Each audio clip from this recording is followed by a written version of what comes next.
ఆదిలాబాద్ జిల్లా బోధ్లో కుమ్రం భీం 76వ వర్ధంతిని ఘనంగా జరిపారు. ఈ సందర్భంగా పట్టణంలో భారీ ర్యాలీ నిర్వహించారు గిరిజనులు. కుమ్రం భీం విగ్రహానికి పూలమాల వేసి నివాళులర్పించారు. ర్యాలీలో గిరిజన సంప్రదాయ నృత్యాలు ఆకట్టుకున్నాయి. ఈ కార్యక్రమానికి బోధ్ తహసీల్దార్, ఎంపీటీసీలు ముఖ్య అతిథులుగా హాజరయ్యారు. కామారెడ్డి జిల్లా ఎస్పీ కార్యాలయాన్ని పరిశీలించారు డీఐజీ అకున్ సబర్వాల్. కొత్తగా ఏర్పాటు చేసిన ఆఫీసులోని ఛాంబర్లను పరిశీలించి కొన్ని సూచనలు చేశారు. జిల్లాలో 2 ఏళ్ల వరకు ఉద్యోగుల కొరత ఉంటుందన్నారు. త్వరలోనే ఖాళీల భర్తీ చేపడతామన్నారు. కొత్త జిల్లాల్లో కార్యాలయాలు బాగున్నాయన్నారు.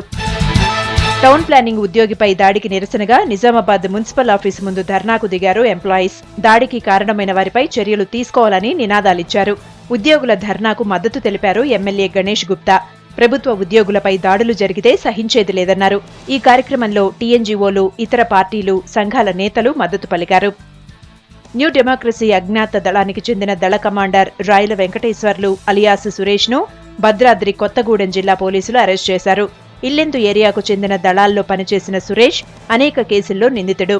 మోరంపల్లి బంజరకు చెందిన సురేష్ పోలీసులతో జరిగిన ఎదురుకాల్పుల్లో చాలాసార్లు పాల్గొన్నట్లు ఇల్లెందు డీఎస్పీ వీరేశ్వరరావు తెలిపారు.